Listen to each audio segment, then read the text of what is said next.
If you employ staff, then this video is definitely for you. It's taken from what was a wildly popular event here at Entrepreneur Circle that we called Bloody Staff. And it was filmed virtually in our studio here and streamed out live to all our members. In the video that you're about to see, I'm going to share with you the 7 keys to properly manage your team so that they get the results that you want. And the good thing about this video is there's no corporate bollocks anywhere in sight. This whole event, and indeed, success in business, is all about how do you get the best out of your people. And there's a lot of, there's just humongous amount of stuff written and talked about how you manage people.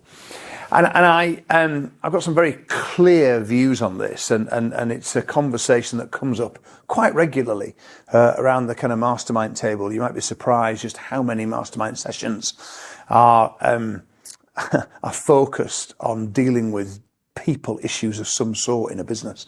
It's a big blocker to progress, and I'm sure if you've ever hired staff, you'll be able to relate to that. So what is management of people? What is it? And you look up in the dictionary, and management is defined as the process of dealing with or controlling things or people. And that's a really interesting kind of phrase, controlling things or people. We're talking about people. So management is the process of dealing with or controlling people. But that's actually a very, very difficult thing to do. And I would argue it's almost impossible. Hence the big line in the middle of that page that says, but you can't actually manage people. It's not, you can't own them, you can't corral them or lock them up or tie them to the desk or, you could try, but see where that gets you.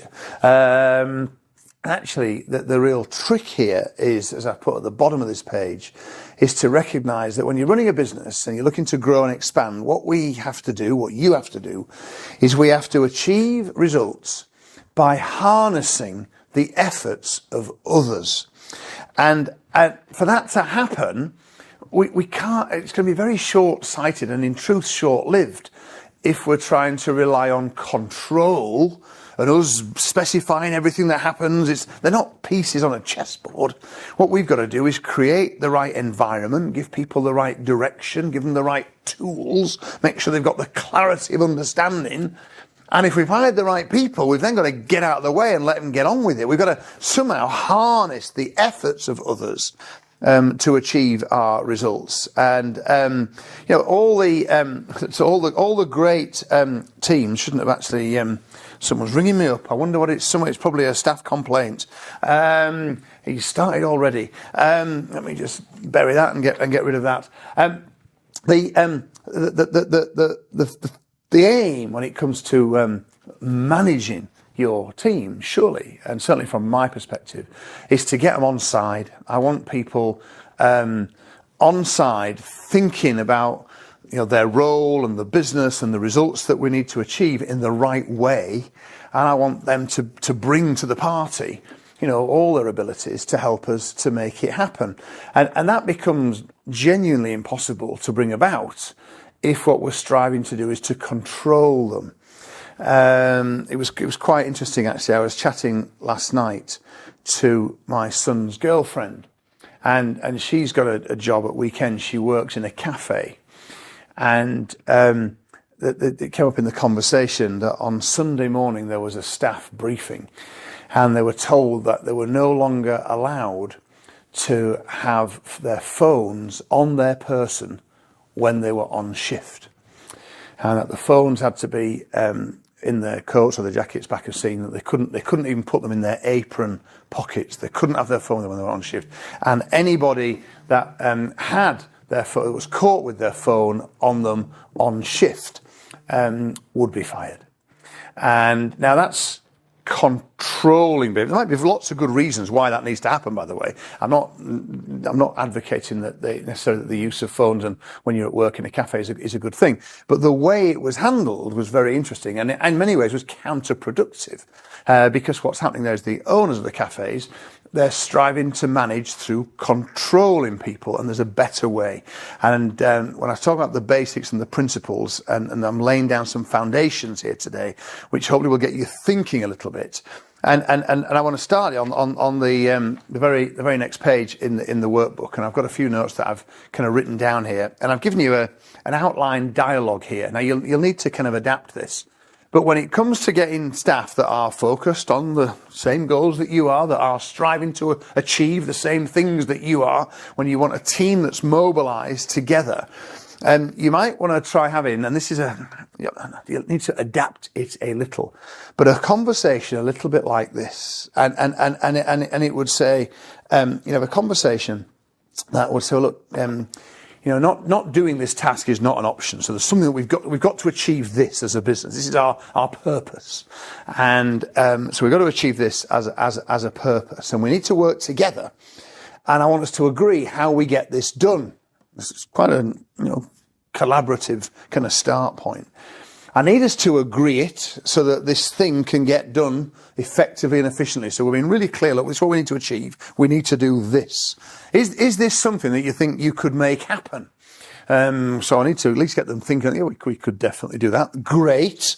What support do you need then from me? How can I help you to make this happen? And if we transport that kind of dialogue into the conversation in the cafe, where the owners, for something's obviously happened, that there's a perception that the staff are on their phones when they should be serving the customers, say.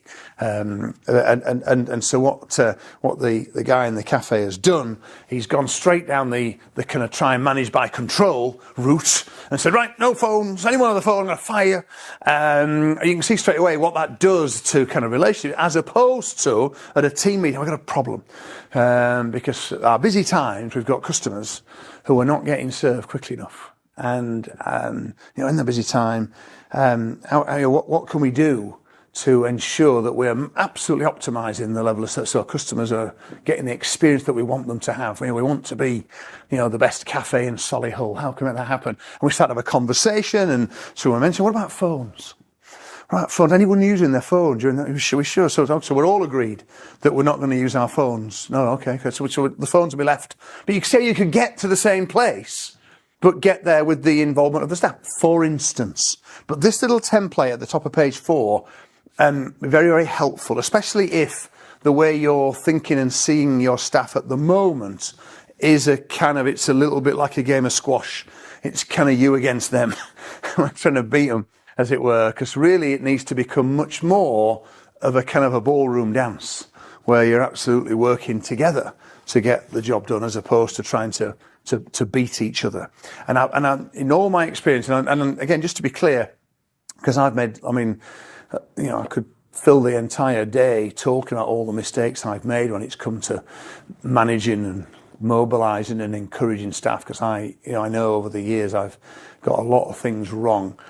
I have learned from most of those experiences, and there are a number of areas now where I think I know we do a bloody good job here, and I think to some extent as well, and you would recognise if you've been around EC for any length of time, that a lot of the ways I describe what a successful team looks like actually lives and breathes every single day here in EC. So we do get a lot of things right, and one of the elements that and this is, I'll put it right in at the beginning on basics in terms of can you manage people, because as business owners, as entrepreneurs, we are the leaders of our business, and leadership ultimately is about, in my case, it's about my service to my team. What I've got to do is put all the right things in place so that they can flourish. I'm not a zookeeper. Although interestingly, that's an interesting analogy, because there are places where animals are in captivity where they do amazing things. But that's not our role as business owners. Our role is to have people come to a place of work and do a job to the very best of their ability, consistently, day in and day out, striving to deliver in the best way they can for our customers and for their colleagues. And so that collectively they deliver a set of results that, ideally achieve or ideally exceed what as a business owner we want to get to. And when we start to look at what's the best way to do that, and if you go down the route of trying to control and manage things, life's just going to be really, really hard. It's really, really hard. Very, very difficult for you at any point to step back. We've got to go down the other path where we're actually striving to find the right people, put the right things in place, give them the ingredients that I've talked about, make it very clear what's expected, give them the tools to the job, then trust them and get out of the way and let them get on with it. Because when you make it work down that route, your life as a business owner becomes way, way more enjoyable. The business becomes way more scalable. So many wins when you pursue that route, and therefore you need to get there. You need to recognise actually I can't manage things that much. Even if I'm going out with a diktat that says, you can't, anyone caught with a mobile phone when they're not on break will be fired. I mean you're a hostage to fortune. Because Sod's Law says it'll be your best member of your team that somehow inadvertently comes out from a break and forgets to put the coat in their pocket, and you find, what are you going to do now? And because if you don't fire them, now they know you're full of shit because you don't do what you say you're going to do. And if you fire them, you know you lost your best person. Fuck. And it's because you tried to manage people. And you can't manage people.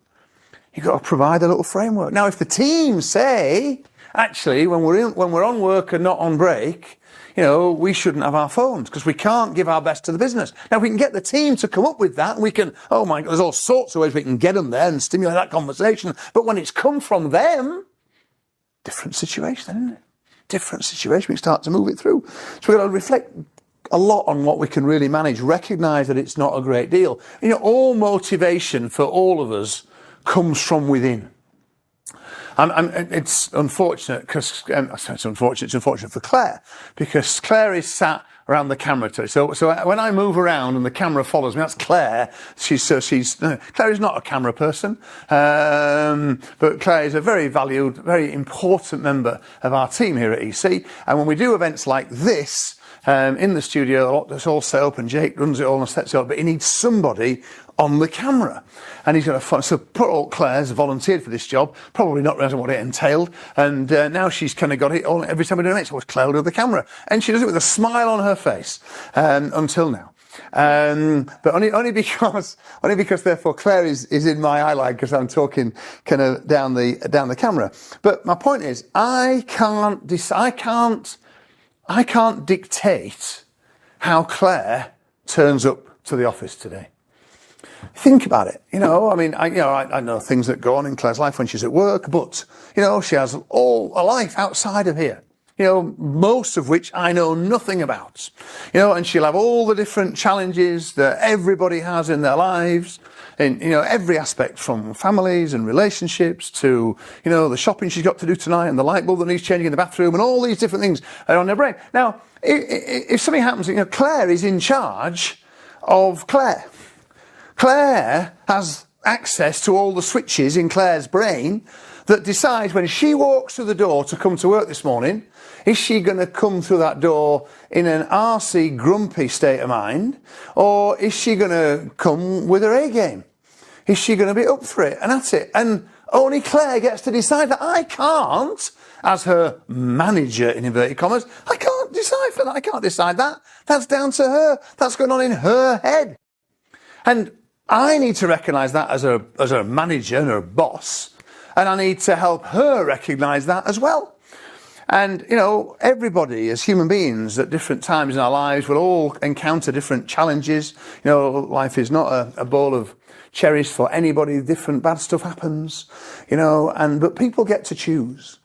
And I want the place of work here. We'll be very sensitive and helpful to people. One of our colleagues at the moment is going through a really big challenge because he had a very sudden and shocking medical diagnosis. Hiya, James. Hope you're doing well, buddy. But we haven't seen James for, it's about 2 months now. Because he's having a rare old time, and he was diagnosed out of the blue with leukemia, like the fittest bloke in our office. 36 years of age. Wow, what a devastating impact that is. Now, James has been part of my team for like 12 years, and so in a situation like that, and James has given me his best. Like, almost every day of those 12 years. He's turned up here with his head in the right place. You know, his attitude has been faultless. James is one of the most reliable people in my team. If I needed something doing and my life depended on it, James is on my short list of people to ask. Okay, now James isn't going to be the guy that brings me all the kind of creative ideas and the stuff here, but actually delivering it and implementing it, oh my God, he's a really important part of our team. And now he can't be here for because he's got this massive challenge. But he came in last week and he had a little break from his chemo and he came in to see us all. It was great to see him. And he's buzzing to get back. You know, and I know when James does come back to work, and it might only be for a few hours a week in the beginning, but when he comes back, it'll bring his A game, despite all this massive challenge that's going on. When he comes to the door, that's his choice, isn't it? He gets to choose. He's in control of what goes on in his head, not you. And you can't change that as a manager or as a boss. We've got to recognise that it's what goes on, that they're in control of their kind of motivation. For all of us, our motivation comes from within. It doesn't come from outside. And that's why getting agreements, properly genuine agreements, is a really smart way when it comes to managing things. And just to get things done. And what I've discovered is the best way to get things done is when you set out really clearly what needs to happen. You make sure people understand it. You get clarity on what they might need, and then you get out of their way. And it's what's been very liberating for me in recent years. And I know there's been some people on this broadcast today who've been part of EC for a long time, and this hasn't always been the case, but certainly in recent years, it absolutely is the case. And I get the biggest kick when things happen in my business that I knew nothing about. Does that make sense? So when my team have made things happen and they've just gone on and done it. I didn't drive it. I didn't conceive it. I didn't incept it. I didn't brief it. I didn't sign it off. They just owned it. And that's one of the key markers that you'll have. And when your team is doing the right thing and doing the right place, when good things start to happen in the business, and they might only be small to begin with.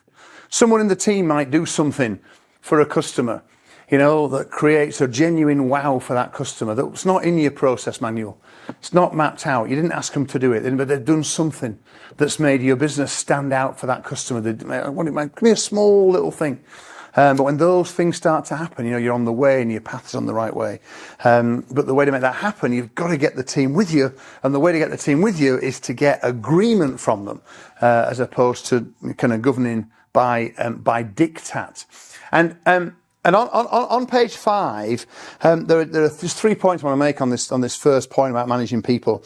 And I'll tell this story very, very, very briefly, because I'm aware that some will have heard it before, but the context for this is very important.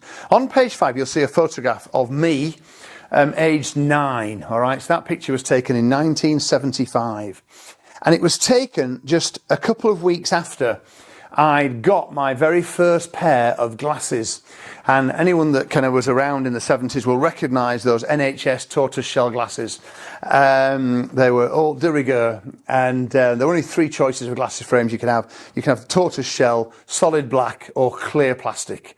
But you had to be a bit special to have clear plastic. So I went for the tortoiseshell, very stylish. And I've just realised actually what I've done there, Jess.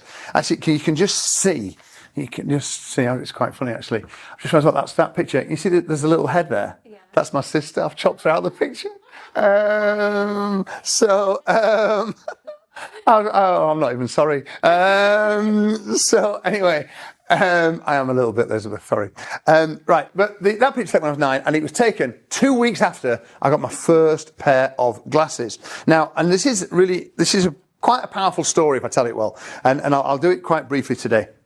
So, key thing you need to know, I was 9 years old when I got my first pair of glasses. Yeah. So what, Nigel? Well, I'll tell you so what. What you need to understand now, here's a challenge for you, Claire. Okay? I won't come across that. So, I am very, very short-sighted. Okay? I have to pay a fortune for the lenses in my glasses so that they're a bit thinner and not complete kind of bottle tops. So I can only see things in focus. Everything now is a complete blur to me.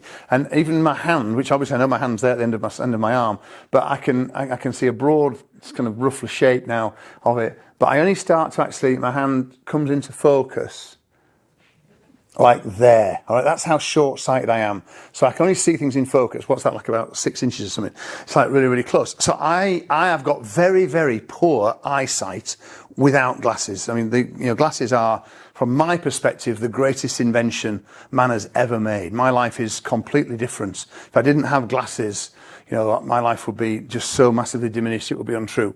And whereas with glasses, I can live a normal life. But for 9 years of my life, at the beginning of my life, I didn't have any glasses. And it all came to light when earlier that year, in the January when I was 9, my dad took me to my first football match. Leeds United against Stoke City at Ellen Road in January of that year. And I remember going to that football. Leeds won that day 2-1. And Mike Pedgick got sent off. Lorimer and Clark scored the goals for Leeds. I know this because I read about it in the paper the following day, because I didn't see a single thing. I could not understand what all the fuss about going to football, because I can see this big kind of green thing, which is where the pitch is, and some kind of fluffy shapes kind of moving around, but you can't, I had no idea what going on. But what's all the fuss about? And I carried on, and I was quite diligent at school. I used to like to sit on the front row of the class at school, because if I sat on the front row and I did that, I could just about make out what was written on the blackboard. And in the summer, my dad took me to my first cricket match. And I was a big cricket fan growing up in Yorkshire, and he took me to see Yorkshire against Lancashire in the Roses match. And my hero, Geoffrey Boycott, was opening the batting for Yorkshire. And we got to the game, and I had lunch, and it was a great day out with my dad. And the match has been going on for about half an hour, and it's a little bit reminiscent of the football, I'm not going to lie, like a big green thing with a few fluffy things might be happening out there, but I can't really see what's going on. And so after about 20 minutes, I said to my dad, "What's the score?" And he said, "Well, it's on the scoreboard." And I said, "What scoreboard?" He says, "Well, that one over there." I said, "Well, I can't see that." And my dad realised that his 9-year-old son couldn't see. And the trauma as a parent, actually, by the way, because I think it hit them a lot harder than me, because I'd grown up for 9 years not being able to see properly. And I'd found coping mechanisms, and I got around, and I had a life. It wasn't like I felt disadvantaged. And this is the real key, and it's written in page 5 of your book. Because 9 years old, I thought I was normal. I didn't think, oh, my eyes are fucked. I thought I was normal. And now what happened that day, we left the cricket by lunchtime, and we went to an optician's. And the optician was actually, ironically, a friend of the family's.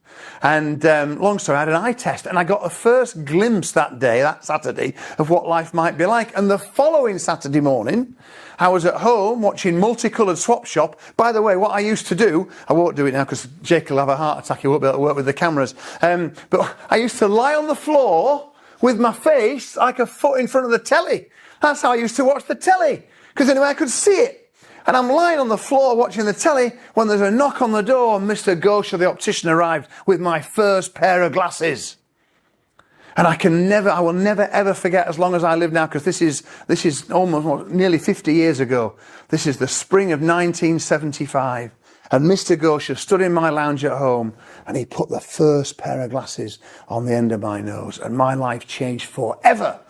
Because I could see out the big lounge window, and I could see that Mr. Shaw's house opposite was made of bricks. I could see the bricks in his house. And I could see the leaves in the tree in the garden. And everything I could see all these things. But for 9 years, I thought I was normal. I wasn't normal, but I thought I was. And that's a really important point for you to remember, because everybody thinks they're normal. That was the big learn for me, and I promise you it's true. Everybody thinks they're normal. Everybody thinks their view of the world, their way of thinking, their values, their diet, their interests, their attitude and motivation to work. Everyone thinks they're normal. Everybody does. And when it comes to managing staff, you need to keep that in mind, because they're not like you. They don't think how you think. At least not at the beginning. I mean, obviously you can help them, because people people's views do change, people's perceptions, the way people think absolutely can evolve and change over time as we learn things and we develop. So I'm not saying you're stuck with things forever, but at the beginning, just recognise everyone's got a basis and they think they're normal. And for the first 9 years of my life, I didn't realise that human beings can see things really well. Just never occurred to me that I was in anything other than normal. Never, and it's ridiculous looking back and think, how could that was the case? That was the case. And people come into your business, they bring their values and their approaches in, and they think they're normal. And if you don't do anything to shape or mould or direct or give the right signals to the people working in your business, then recognise that what you're going to have is a huge kind of melting pot.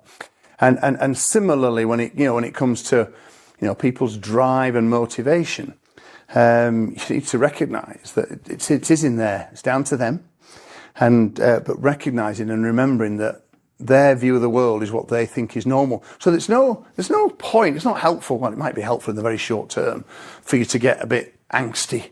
Oh God, they're so frustrating. So frustrating. Oh, they're all asking for Christmas off. Oh, don't they realise they can't all have Christmas off? Well, they will ask for Christmas because they're normal and they think that families have Christmas off and they don't think about from your perspective because they're not a business owner and they're not trying to juggle all the balls that you're juggling. So we have to go into their world and get the agreements that we talked about a moment or two ago on that previous page and look at how we tackle things. So that's quite important. I hope I've made that point well enough, because it's really quite a significant point here when it comes to dealing with people. It's not that people, in most cases, in my experience, most people are not stupid. They just have a different view of the world to the one that I've got. And so I've got to channel that. If I'm going to harness their efforts to achieve the results I want, I've got to find a way to move that around. Just the final point on the bottom of page 5 is an interesting. It's a line that actually could be taken out of context, really. And long time ago, I was working for a company called CPP, and I was at Birmingham Airport. This must be 20 years ago, in fact, more than 20 years ago, probably. And I was at Birmingham Airport, and I was flying out to Ireland, to Dublin, and where we were going to scout out a location for a new call centre that we were building.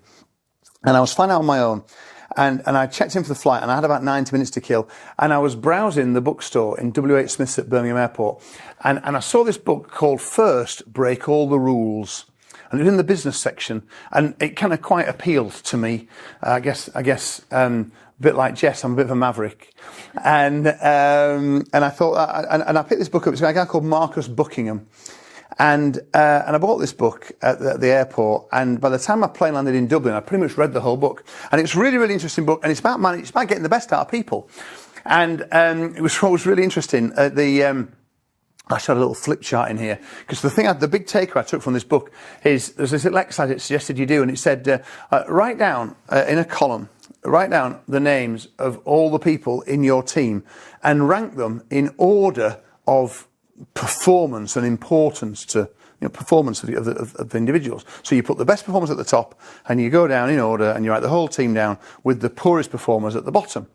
And you do that on the left-hand side of the page. I thought, oh, that's interesting. So I started to jot my team down. And they said on the right-hand side of the page, I want you to list those team members, the same team members, same people, but list them in the order of amount of time you spend with them. And because what happens is, and then what you then do is you then join the two names together. So, if Claire's in my team, so she'd be on the list somewhere on the left-hand side, and she'd be on the list somewhere on the right-hand side. And what you find is, and it was spookily true in my case, and remains true to this day, is that what happens is that the top performers typically are the people that, as a manager and as a boss, you spend the least amount of time with, and we spend more of our time with the people that are performing less well, that are giving us the most problems. And it's a natural human instinct, because we're trying to fix people. We're trying to fix the situation. We're trying to put things right. So we have to manage someone more closely if they're not performing. And the whole premise of Buckingham's book was, stop doing this. That's not the sensible way to manage people. Much more progress will be made by your team and your business if you make sure that you're spending the majority of your time with the people that are performing best. Because if you give them more support, if you give them better tools and more encouragement, they'll actually move ahead even further. And that's how your team and your business will actually start to make more progress. And the consequence is the people at the bottom, from a performance level, will either leave of their own accord or will actually start to play catch up. But the premise was you can't change, people don't change that much. Focus on what's already in there and getting the best out of that rather than trying to fix weaknesses or things that are there. And we'll talk a bit more about that as we go through the day. But as a basic principle when it comes to managing people, focusing on what's already there and getting the best out of it is in my experience, a much more rewarding strategy than trying to, fix people. I mean, I'll talk openly for a moment about Matt the butler. Matt the butler is absolutely fantastic at the most important part of his job, because he's tremendous at making people feel special, and he's great. Anyone comes to our building here at any of our events, and many of you know you've met him, he does a fantastic job in that kind of front of house kind of role, and he's got a brilliant memory for remembering how people like their tea or their coffee or their favourite food or their snack or whatever else. So he's really good at making people feel special. Yeah, but when Matt started, his job, as we described it, there was a lot more to Matt's job that was kind of, I guess, for simple terms, I'd call it admin-based work. And if you want someone to do admin-based work, I mean, honestly, don't get Matt the butler to do admin-based work. It's just, no matter what I try, we can't. It's just not his natural space. It's not what he's good at. It's not what he enjoys. He's never going to be a great administrator. He's a fantastic front of house, brings a lot to the business in that role. But if we try and crowbar that stuff in, we'll just end up with problems, because it'll cause problems and hassle for the team, because things won't happen, or will get done, mistakes will get made, or let things down. It will cause him to be less happy in his role. So we have to focus on what's already. Let's get him to do more of this. Let's build the role so he's doing more of that, and let's find other ways to get the other stuff done. If that makes sense. And you may have people in similar situations in your business. It might be interesting to start thinking, well, let's try and have people focused on their strengths for nearly all of the time. We might make a lot more progress if we do. That applies to you as well, by the way. What if you were focused on your time just doing the things that you were really good at and that you really enjoyed? Because that might have a positive impact as well. So quite a broad little bit of topic there, but that was it's step number one on the basics. And I said, can you manage people? I suggest that no, you can't manage people. And our second step then, what I call a universal fact of life. And this is very, very simple to understand. And I've never had anybody ever kind of challenge this as a principle, as a way of thinking.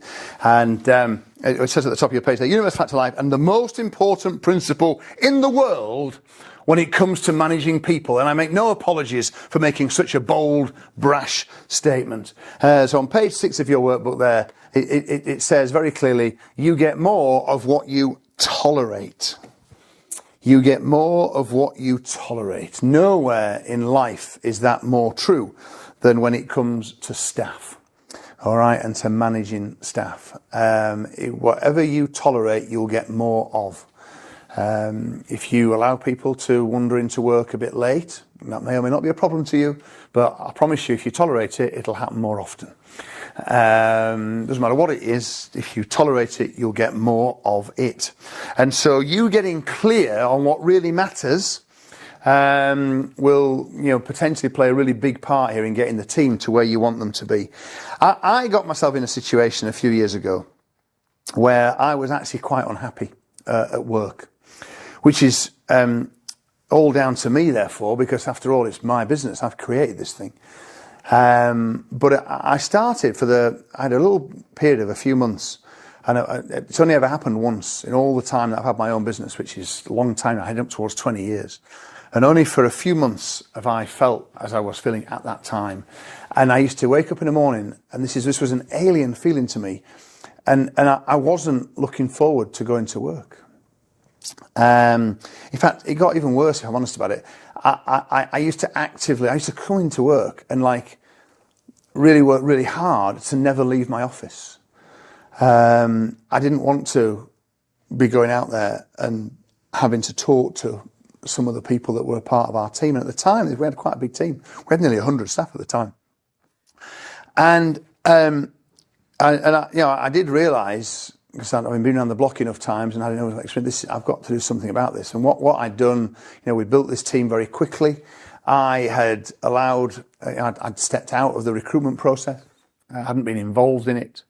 And what had happened is we brought people into the business that some of whom I didn't respect, quite a lot of whom I didn't like, and a good number of whom didn't share the values that I had, and indeed didn't share my commitment, that their view of our customers was very different to mine. And all this was conspiring to this little situation where, all my kind of all my energy and drive and bounce had gone. I guess you can almost hear it as I'm talking about it. Even now, going back there, my tone of voice and everything is changing. It was quite a dark time for me. And in that regard, the pandemic helped me hugely.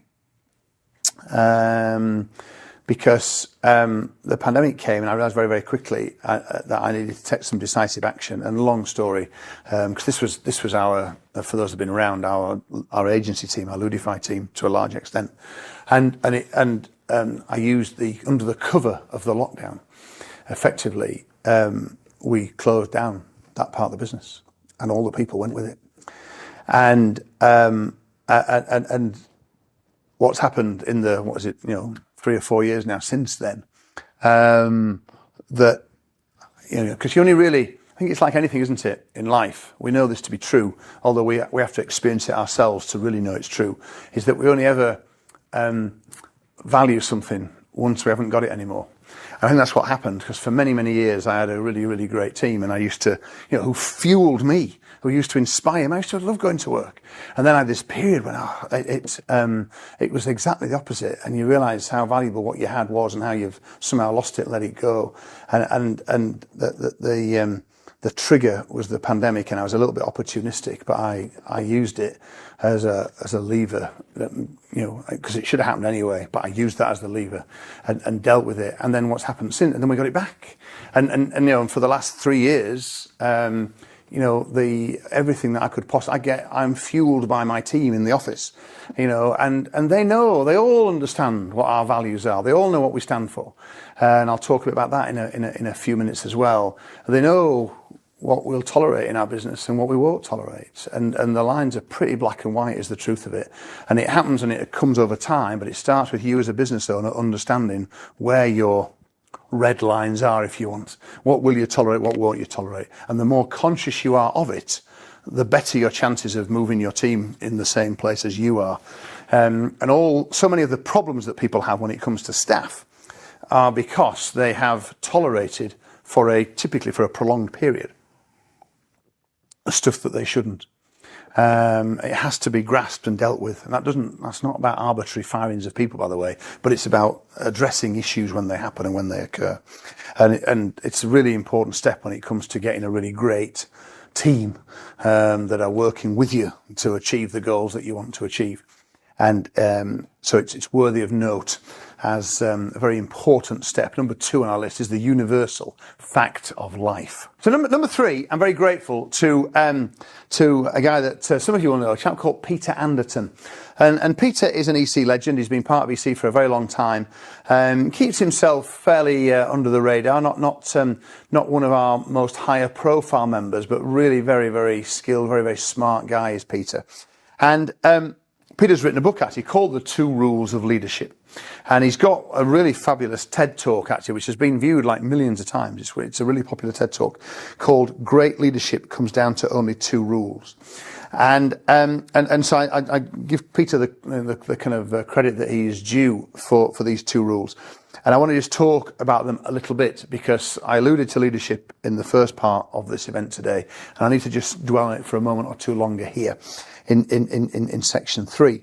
So The first rule of leadership is very straightforward. And the first rule is, it says, it's not about you.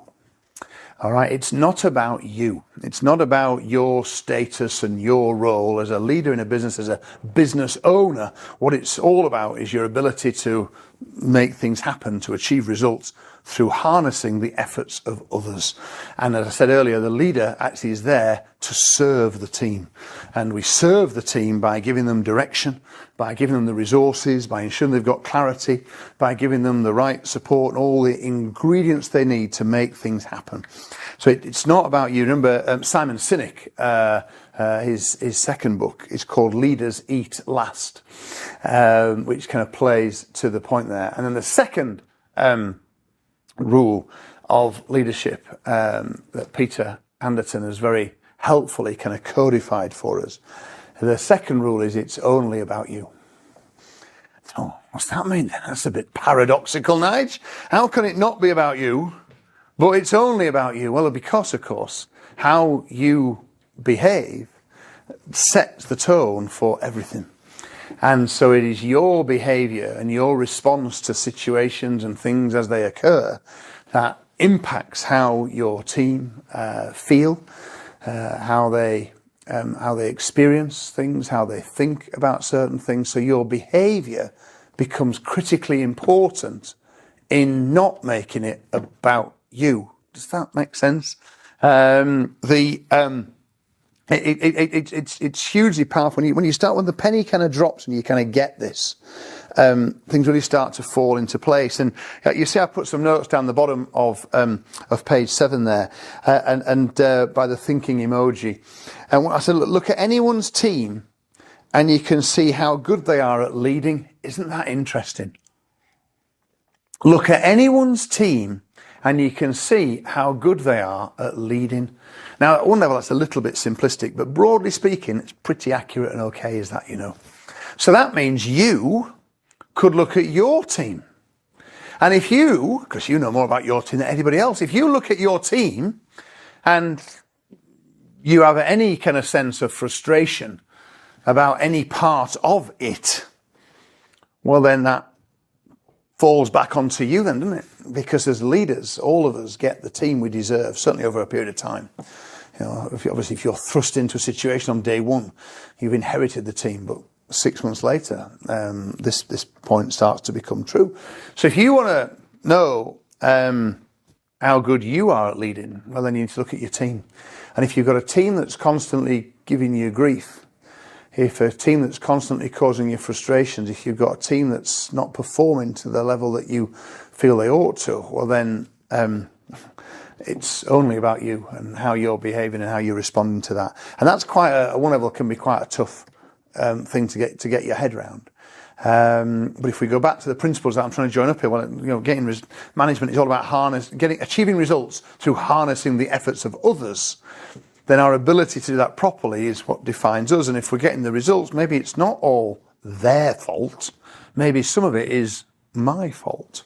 But I thought I was normal. Therefore, I thought what I was doing was right and proper. And that's now we're getting to proper kind of grown-up adult thinking now about what might cause some of these challenges that people have.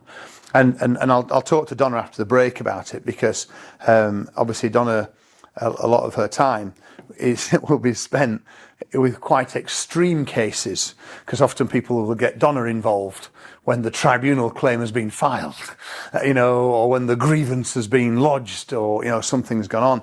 And invariably, and we'll have a little chat and explore it after the break, but invariably when those things happen, they happen because there was a breakdown in leadership at some point. And I'm thinking of a very recent case, very close to home in my business, because we had a little problem not that long ago that was unusual for us to have a problem like that, but it was a very real problem with someone that was very new in our business. And they were only here for 7 days. But it caused a lot of problems. And whilst I did deal with it fairly quickly, the reality is when I stopped and reflected on that problem was caused by my lack of leadership in the recruitment process. And by my lack of clarity of what we were striving to achieve. And in that regard, I brought it upon myself. And most problems when it comes down to people, in truth, can be tracked back to some similar failure of leadership. Not absolutely everyone, but most, I think, and we'll chat to Donna about it. The second of those bullet points down the bottom of page 7 by the thinking emoji, it is possible that for some people, the most valuable thing that they get from today is this recognition that actually you need to look in the mirror. That if you've got a bunch of people working for you that are not the humming, beautifully performing, collaborative, cohesive team that you want, that actually the person that is most able to influence and impact that is you. And that as leaders, we get the teams that we deserve. So something's happening in your behaviour, in your way of thinking, in the way that you are manifesting yourself and talking to people and engaging with them or not, that's getting you the results that you are experiencing. So that again can be quite deep. And for some people, and there's one person in particular that I'm thinking of here, and she probably knows who she is. I have huge respect for her, by the way, and I hope she knows that. But there's one person in particular who should perhaps stop focusing on how her team, need to change, and perhaps focus a bit more on what she needs to do differently to bring about that different result. Does that make sense? So quite a... this isn't all about, it's not of them and us at all. And Peter, by the way, I've put 2 or 3 of my team through one of Peter's courses that he runs. He calls it Original Leadership, what every leader needs to get the team they want to lead. And it's a 2-day program, and then there's a follow-up day as well. And he runs those 3 or 4 times a year. According to his website this morning, the next one is in October. But that might be a really useful thing for some. If you're at the helm of a business now that you're looking, to expand and grow in the years ahead, and it's going to involve you having, decent sized teams, anything that once you start to get into, high single figures and certainly into double figures, you need to make sure that you've got everything at your disposal. And for most people, I was very lucky. The first 20 years of my working life were spent at Barclays, and when I look back on it, I'm so grateful I just got some of the best training possible in those 20 years. And I had so many opportunities. And in that regard, I think, I didn't realize it at the time, but some of the training that I got at Barclays, it's been so useful to me as I've progressed through my entrepreneurial career over the last 20 years. And whereas a lot of people get into running their own businesses without any foundation at all in that regard. And sometimes it could be a really useful thing to do. And as I say, I've sent members of my team through Peter's little course there as well. It's not very expensive, but it is very, very good. I can highly recommend it. If you or there's someone in your team, it might be you that actually would like to become a more effective leader of people, then you could do a lot worse than invest. It's not hugely expensive. From memory, it's about 1,500 quid. Maybe it might be a couple of grand, but it's a really, really, really good course that Peter runs. If you go to his website, it's on leadership development. It's where you would get to that. That's where you would find it, and where you would get there. But those 2 rules of leadership on the top there. The fact, rule number 1: it's not about you. Leaders, it's all about getting the team to perform. That's what it's all about. That's what it's there. And there to make that happen, it's only about you. It's about your behaviour, everything about it. And you can think back to all the Hollywood movies and everything else that you've seen, and the characterisation and dramatisation of leadership scenarios all come back. And there's a lot of consistency here. And it's the same in my business, and it's the same in your business. And we get the leadership that we deserve. But that was our 3rd section, the 2 rules of leadership.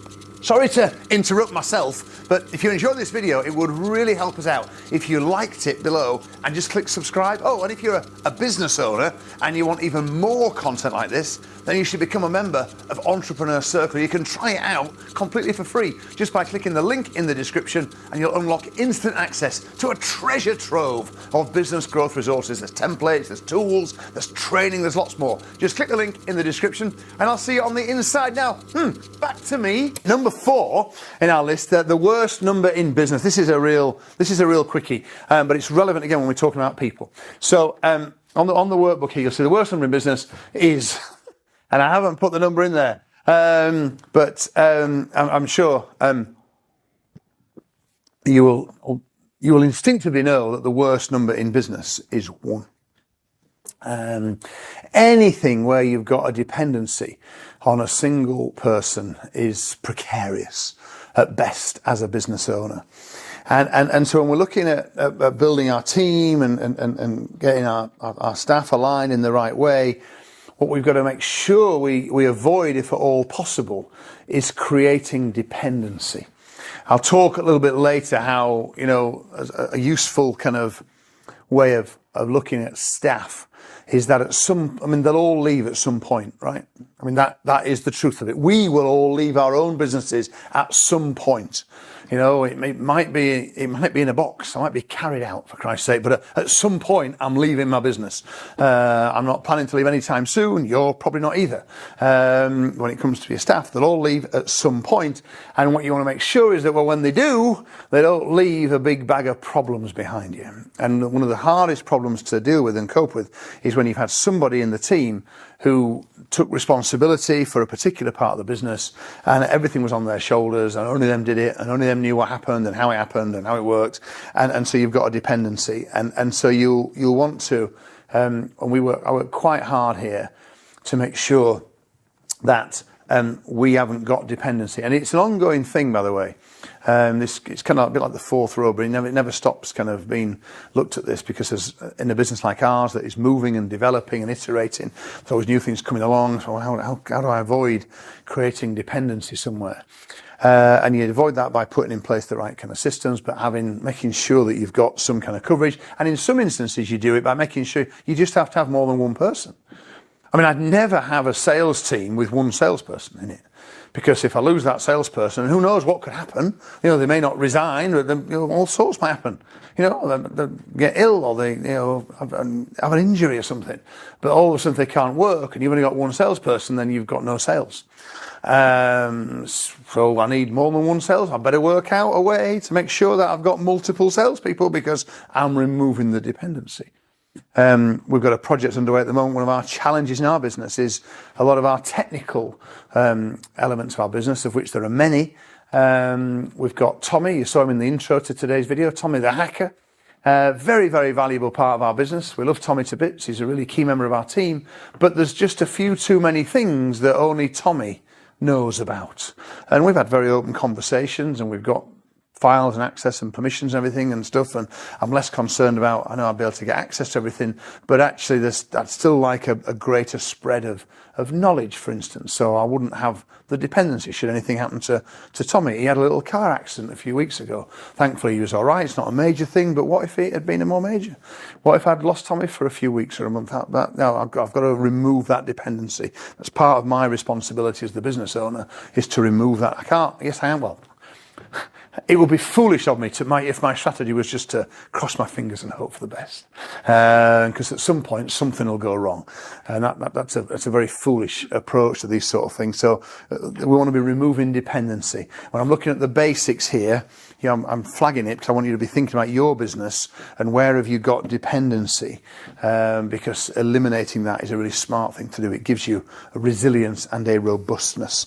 And the other element that it's not to do with the worst number in business, I've just kind of squeezed it in here on the bottom of page 8, is an interesting thing for you to be aware of and know. And most people don't have a sense about this. So how much does each person on payroll make you? And you ought to do there's some at a very primitive way, and there are more sophisticated ratios here, but the most primitive way to do it is to look at your last year end accounts and look at the total revenue in your accounts, whatever that number may be, and divide it by the number of FTE. FTE is a full-time equivalent. So if you've got part-time staff, you can get, someone works, keep the maths easy. If your working week was 40 hours and you've got someone that works 20 hours, then they are 0.5. They're half an FTE. But you want to measure it in full-time equivalent and look at how you got. Now, in my business, that's really easy because I don't have any part-time staff. Everyone works full-time.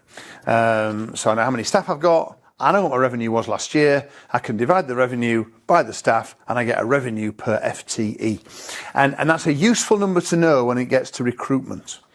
Because in most cases, you'll want to ensure that when you bring someone on board, a new member joins the team, in whatever role they are in, you would want the revenue of the business to go up by a similar number to the current revenue per FTE.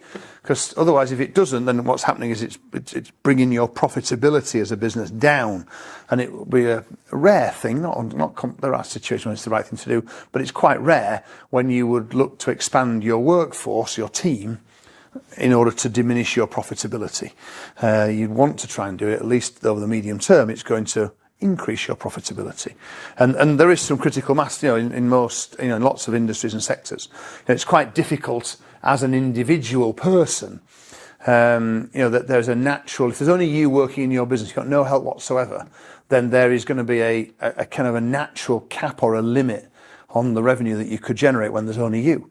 When you bring someone else into the business, or you bring 2 or 3 people in the business, that limit you can work is higher, and you want to work it through. And at least understanding what that number is, and when we get into the hiring it later on, and where we should go and how we should make it work, and being mindful of the results that people bring about in their business, because a lot of people will, take on overhead and i.e. salary cost, and then just treat it as overhead, and without any, hang on, we used to make this much per employee, and now we're only making this much per employee.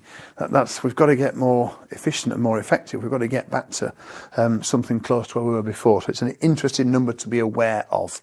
So it's in there at the bottom of page 8 because it's a number. The heading was the worst number in business because we've got to remove dependency. It's an important principle. You do not want to build a team where you've got 4 or 5 people all doing their own thing, and if any one of them goes, no one else knows how to do it, and you're stuffed. And I've seen it too often. Too many businesses have been, savagely damaged by the departure of a really key person. So that was number 4, the worst number in business. Some principles now, and this will cause angst downstairs. When I say downstairs, our studio here at ECHQ is upstairs. And so I'm in the studio now. I've got Claire behind the camera and following me around. Wherever I go, she follows. Looks like she's flipping lightning. Can't catch Claire out at all. And Jess is up here. Well, sorry, Maverick is up here with us. And Jake and Joanna are in the gallery, but the rest of the team are downstairs. And when we do these broadcasts, it'll be on the big screen downstairs. And Audrey in particular, who's a very important member of my team. Audrey, love you. Love Aud. And I think the world of Audrey, but Audrey gets very upset when I talk about these principles, and so I need to cover this off at the beginning, and hopefully I'll do it in a way that even Audrey will understand what I'm talking about on this occasion, because I've got 2 principles that I think it's quite important, and I flag them for many people watching this. You'll get this straight away, and it's just not an issue, and we can skip straight on. But I've encountered too many instances over the years where, really high caliber entrepreneurs and business owners have not adhered to these principles. And when you don't adhere to these principles, it does cause, at best, angst, and at worst, real trauma and misery. So these are important principles. And they're important principles to protect you as a business owner against the downsides and the bad things that happen in business. And the one particular situation comes to mind, and it was a lovely lady who ran a very successful business. She was a really formidable person, very, very capable in her industry, quite a disruptor in her industry, very personable. And got a really good reputation as someone that could be relied upon, and she was a bit of a pioneer as well in her industry. And she built around her a really tight team, and she was in one of our mastermind groups, and she had a team of 6 people who worked very closely with her, and it was as it happened. This team were very, very, very, very tight. And they were all of a similar age. She was relatively young, probably in her early 30s when this situation that I'm about to describe all happened. Her team were a little bit younger than her, so she was a very important kind of leadership kind of model in their lives, and they became very, very tight, this whole team. And I first became a little bit concerned about it when she used to tell me about their Friday nights out, because they all used to go out every Friday they'd go out. And there was some, all sorts of stuff used to happen. They were catastrophic, some of these nights, and they'd all end up sleeping at the same house, the same place, and then they started having holidays together, and they go away as a team on holiday, and they take long weekends. And she even closed the business for 1 week, and they all flew away together, and they were really, really tight.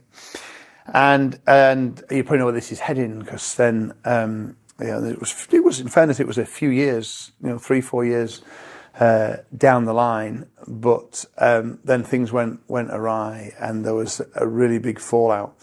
And it was like a bereavement, not just for her, but for everybody else. And her business suffered massively because this team that she'd built just literally disintegrated. And within the space of a month, there was only one person left from the 6, and her business was just decimated. And it was because she hadn't adhered to these principles. And I need to think quite carefully about how I talk about these, because and I'm deliberately not putting the page up in the workbook, although you can read it at obviously as you're watching this now, because we're on page 9, and the principles, and they do cause a little bit of instinctive upset with people in my team when I talk about this, but my responsibility is to you as one of our members watching this broadcast. So I need to be able to talk openly about it, and I need to try and explain it in a way that you understand it, and also my team understand it as well. Because the principles, and there are 2, and I think they're really, personally, my experience has led me to actually these are really important, because that my team at work are my team at work, and I'm not their friend, and that's the bit that I know Audrey gets really about. Oh, Nigel, I am your friend, and I do get what she means, and I feel the same way about Audrey. But what I mean is, but the reality of it is, Audrey and I don't go out socially with my team, hardly ever. We may, after an event, we may have a beer together or something. We have a really good Christmas party, but it's pretty rare that I will join any kind of social nights out, and I think that's good for everybody. I think they'll all have a better time if I'm not there. They'll certainly relax more. I'm certain of that. But also, our relationship is a work relationship, and I remember when Stuart Bevans first came to work for me, which is a long time ago now, nearly 15, 16 years ago. And Stuart and I had known each other for a long time. Our kids grew up together.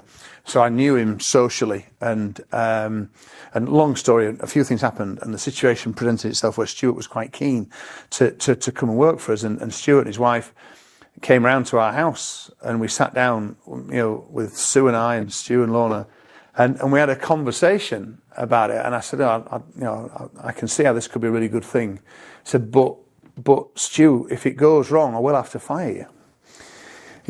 And when we're in a work environment, it needs to be a work relationship. And in that regard, you can't become their friend. And that was the mistake that the person I was talking about made, because their team became such an integral, knitted part of their life. And there was a massive blurring of the lines between work and non-work with that team that I talked about. And that when something goes wrong, or someone has to move on in their life, or a new chapter starts, it's just way too disruptive. And so that's what I mean around that. You're not their friend, and similarly, they are not your family. And it's important to care for your team, and it's important to look after them. It's important to serve your team, as I talked about, earlier on today. And we're doing all we can here to look after James, for instance, given the challenges that he's got with his illness at the moment. But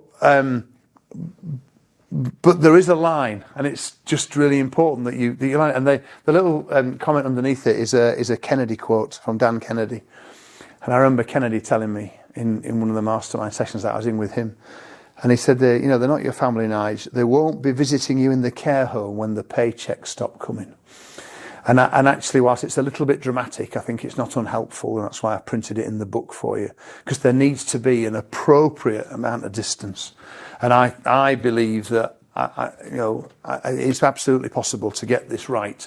I think I have very healthy relationships with all the people in my team. I do care for them. I want to look after them.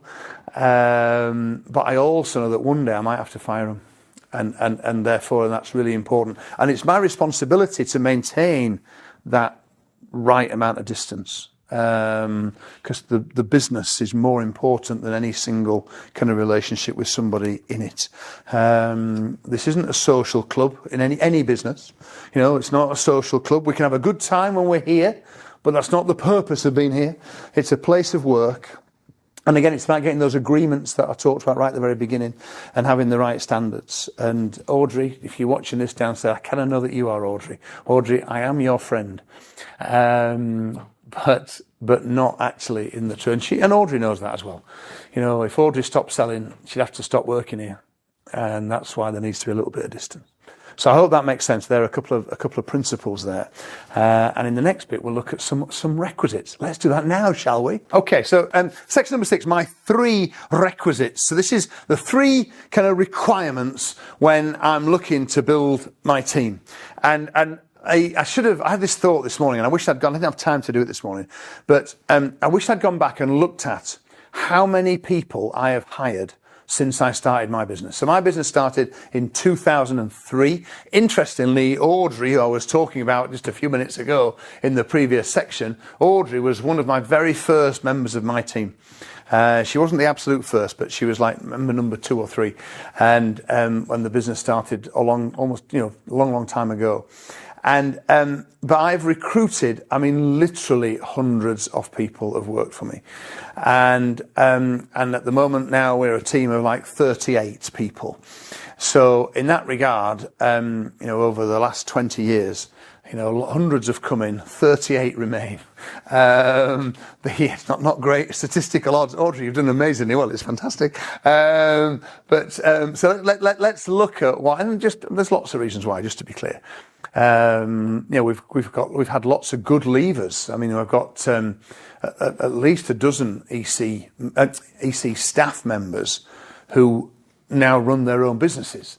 They've come in here. It's just a fantastic educational place. If you've got an entrepreneurial gene in your body, then that will absolutely nurture it and flush it out working here. So there's lots of good reasons why people leave. It's not always bad when people leave. But my point is that we've gone through a lot to end up where we are now today. And we've learned a lot, and my thinking is a lot clearer on these requisites now than it was when we started. So my 3 requisites are set out on page 10. And the first one there says, stack your team, and I've used the word stack. I slightly kind of emotive language really, because I want to don't look. This is not if you stack something up, you're piling it on. There's lots of it basically. You want a team with people who want to be there and who fit. And for me, that's really, really important. When we talk about where your staff are at the moment and in the Inspire session after lunch, this is a really important piece, because you want to understand, because I want people, when I get up in the morning, I don't have any trouble getting out of bed. I am bouncing out of bed because I can't wait to get into my place of work. And that's because I really enjoy the work that I do, and I am fueled and inspired and enjoy working with the people in my team. So I want to be there, and I want the people who work here to want to be here too. And you should as well, because it's one of the first ingredients to getting a really if your aspirations are high, and why would they not be? Why would anybody, if you're going to have a team, you might as well have a really good one. I'll just have a mediocre team, please, Nigel. I'll take a whole bunch of average if you've got it. No, why would you do that? If you're going to have a team, you might as well have a team that is as good as it can possibly be. And in my experience, key element, and there's lots of, this isn't an easy thing to get, but what I want is you better want to be here. You better want to be here. And so the desire to be here is the first thing. And then you've got to fit. And in recent years, we haven't made many mistakes. We've made a couple of mistakes with fit. We've brought people into our team who, in truth, and it became apparent pretty early on in really, who they're not the ideal fit. They're not bad people. You know, there's nothing, but they're not the right people for this team. And if you have people in your team that don't fit, then the whole thing is diluted, and it's less effective and less good and less inspiring and, you know, less productive than it could be. So a desire, a want to be here and a fit to be here are two really, really key elements. They are the top two elements there. And, you know, we're not interested in people who don't really want to be here and who don't fit absolutely perfectly for what we've got. And I'll talk about how we achieve that in the recruitment section when we get on there next. But it's a big deal, is that?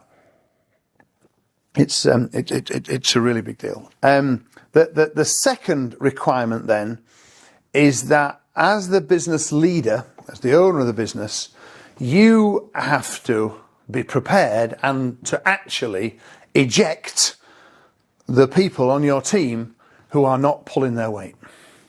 If they are not performing, then and things don't change after the right conversations, then they have to go. And when I say about performing, because performing might not just be actual results, it might be culturally as well. If you've got people who are sapping the energy and are pulling other people down, then that's the same impact on the business. So you've got to eject those who are not pulling their weight. If they are not contributing to make your place of work and your team a better place, a more productive place, you know, a happier place, frankly, then they need to go. And all these things, all these steps are all linked together. But there's a requirement, that's why it's a requisite, that as the business owner, you are prepared to take action and eject people. And I've got friends who work in the public sector, where, of course, it's very typically and traditionally very, very difficult. Sue's family, I've got a couple of Sue's family work in the NHS. It's almost impossible to fire someone, and there is a problem. Now, in our businesses, we are not constrained in the same way, and as the business owner, there's absolutely our ways of getting rid of people, and we can talk with Donna about different ways and different, because you know there are more than one way to skin a cat, but your preparedness to be able to do that is really, really important, because if you're not prepared to eject the people that are not pulling their weight, either from a performance perspective or culturally, then what you recognise that what you're doing therefore is you're tolerating stuff that's going to pull the whole thing back down, and everything will, not just the team, but then the performance and then the numbers and the profit, and then attached to that is your lifestyle and the lifestyle of the people that you love, and it always tracks back to your inability to take action and to fulfill one of your responsibilities, which is the second point on page 10. So eject those who are not pulling their weight.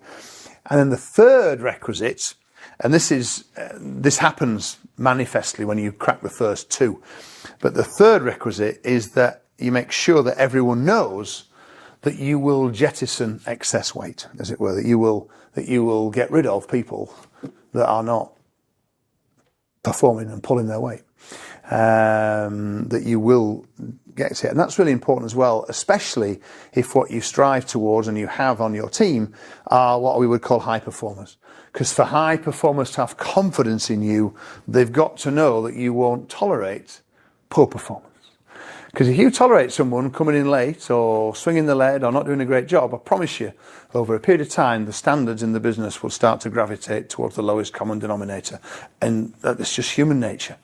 And you get to choose, because you're the business owner, and we all of us get more of what we tolerate, and you can see how these basics are all kind of linked together. But those are my three requisites. You want to stack your team with people who really want to be there, that's a high bar. You want people who want to be in the work today. You know, want to be contributing, who want to play a part in building what it is that you're striving to do, and that they fit culturally with what you're striving to achieve. If you've got that clarity in place, that's fantastic. You've then got to be prepared to get rid of and eject those that are not pulling their weight, either performance or culturally. And then as a result of that, everyone will know that you're prepared to take action. And that of its own right will start to see everything start to move and grow. Those are my 3 requisites. So number 7 is, I've called it cultural bollocks. And there is a lot of bollocks talked about culture. There's no question about that. There's a lot of corporate kind of bollocks, large organisations do. I've been part of several large organisations and I've seen this bollocks at first hand. I've even helped create some of the bollocks in large organisations. The businesses that we are typically running are not large corporate kind of behemoths. We're businesses with, 10 staff, 20 staff, 50 staff. And the role that culture plays is rather more pragmatic in this. And this is a question. It's not a rhetorical question, or it may seem it at first here. But I want to talk to you about how you know what the culture is in your business really, and what you can do about it. Because as human beings, one thing I've learned over the years is that we judge others by their behaviours, but we judge ourselves by our intentions. If you think about that for a minute, we can be very damning of people that behave in a certain way, and we would never intend to behave that way, but sometimes things can happen, and we this is different kind of standards, and it's definitely the case when how are things around here. And I've just on page 11 in your book, I've defined the kind of corporate culture in your business. And your corporate culture is the way that people do things in your business when you're not there.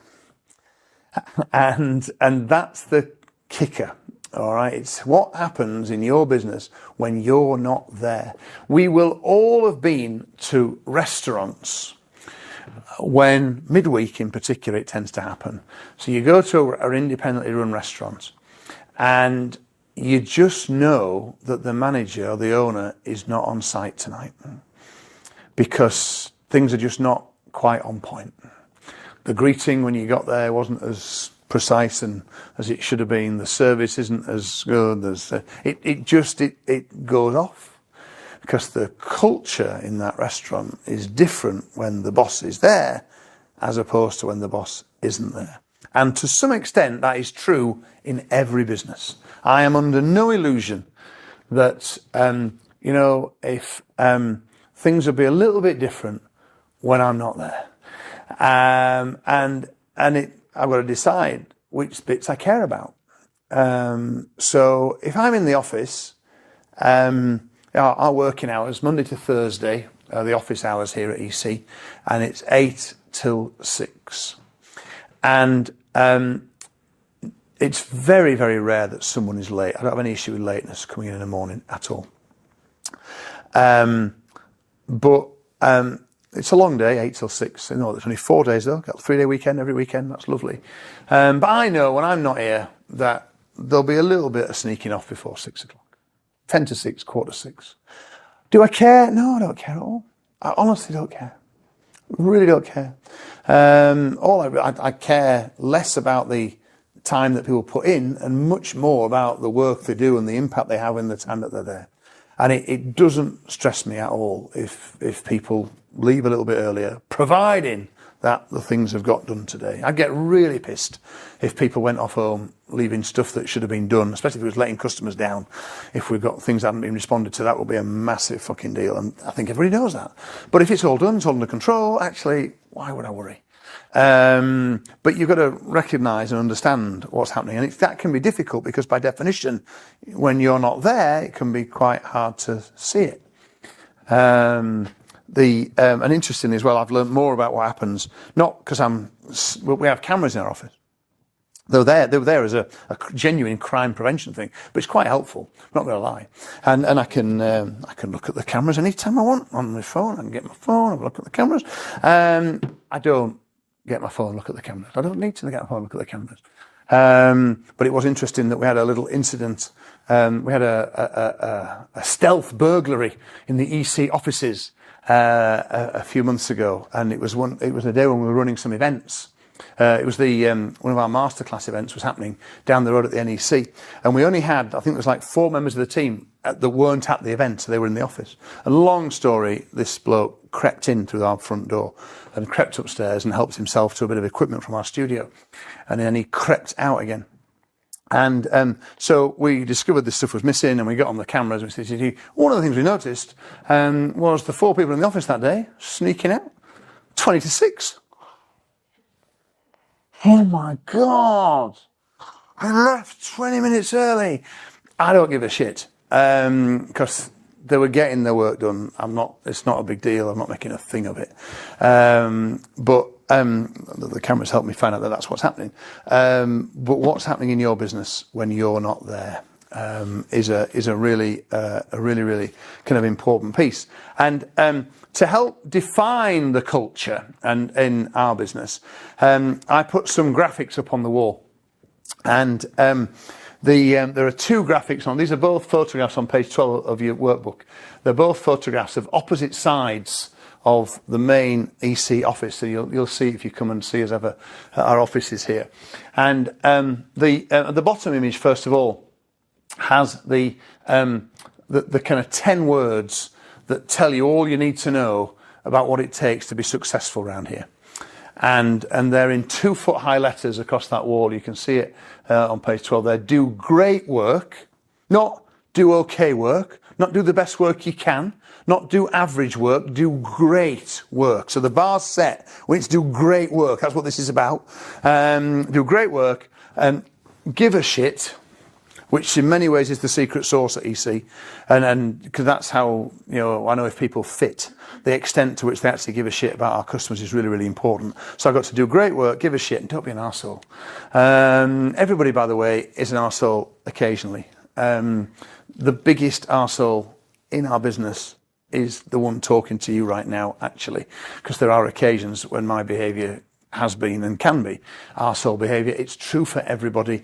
So it's the behaviour we're talking about. But in truth, that's not an issue. I don't have any real issues, although it can be quite helpful occasionally, just occasionally.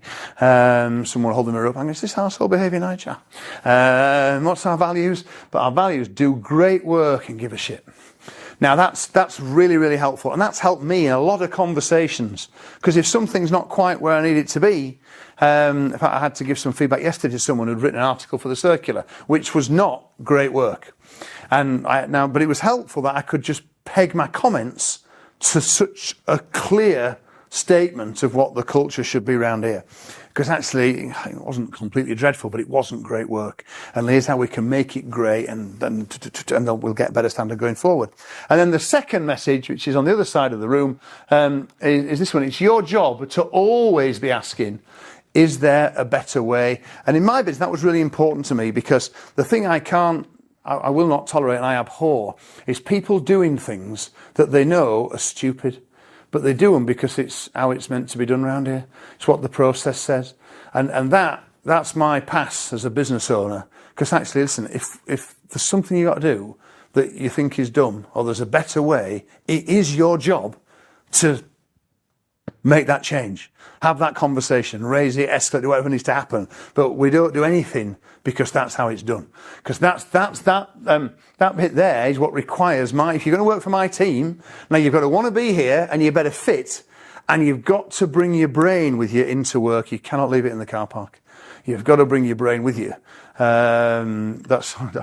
that a bit of a shock there? Oh my God, fuck, didn't realise you wanted my brain as well. It's actually all I want is I want you thinking in the right way and working it through as a people. So those, at least we've made a really solid attempt there to give clarity in what is only a handful of words, really. It's not difficult to remember those. Do great work, give a shit, don't be an arsehole. Most people can get their heads around that. And the right people, by the way, are attracted to that. They're attracted to the clarity of it. In my experience, there's plenty of people out there that actually want to do great work, and they actually want to give a shit, and they want to be appreciated and valued. They're not hard to find. It's just that The roles might be hard to find, and therefore, as society, we've kind of driven people down.